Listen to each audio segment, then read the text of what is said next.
part 2 of the van build. The last time we did the video, we stripped out all the extra bits that I thought I could see, and off camera I have made some ply panels for the side. Once again, it's a summer's day in August and it's pouring with rain. We can't catch a break at the minute.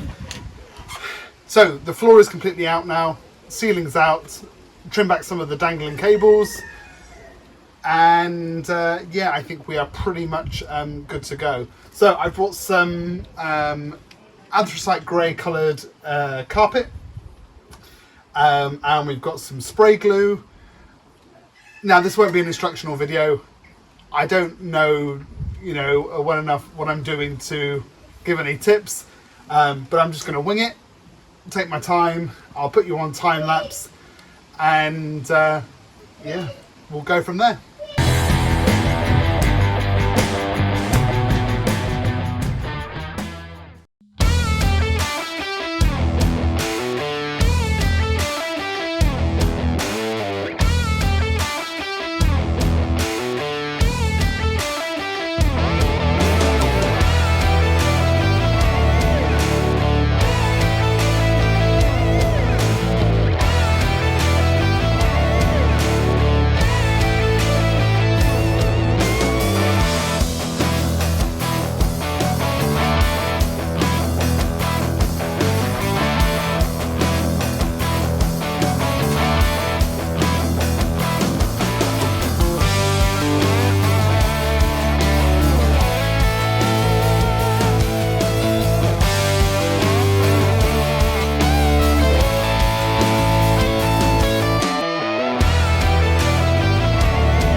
We now have both of the main sides carpeted, at least the main sections here.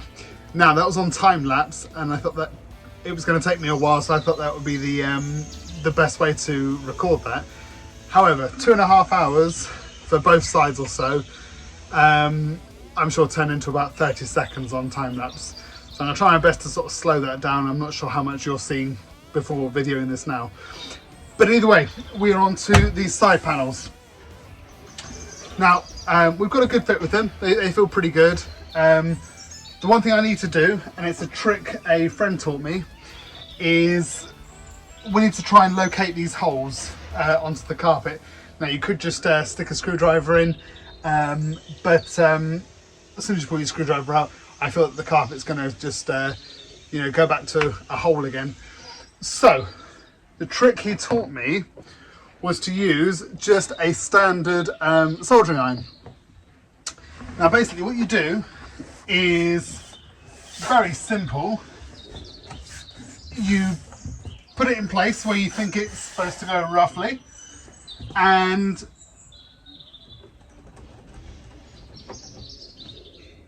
put your soldering iron through the hole, and then it will find where the hole is. You have a bit of a rummage through, and even if it's not particularly neat on the other side, or it's taken you a while to find the hole, the good thing is this panel hides a whole multitude of sins. So we're going to do that. And the other thing we do need to do is, I was originally using, I'll see if I've got any clips to hand.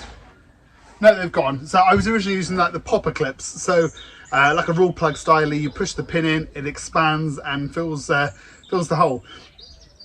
They obviously would be then visible, and they were grey like the carpet, but I just wasn't happy with how it's going to look. So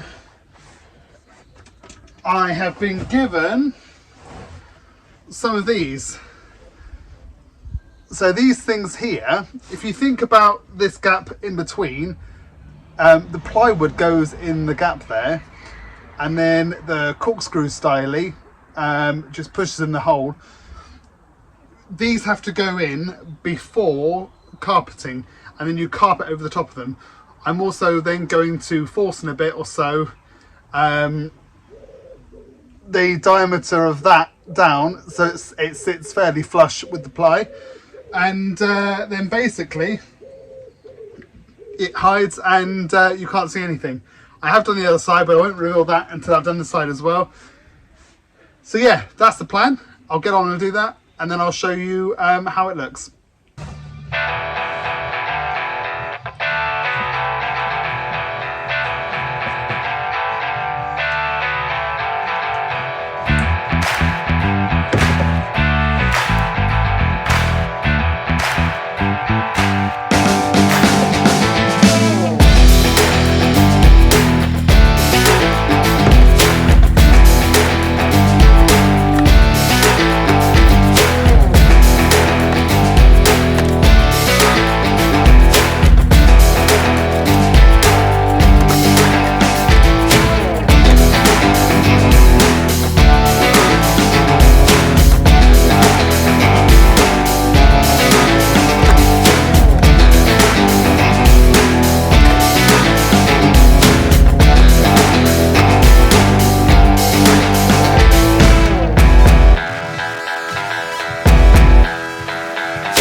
Right, that is the whole rear of the van carpeted. We have both wheel arches, both sides, these two panels here.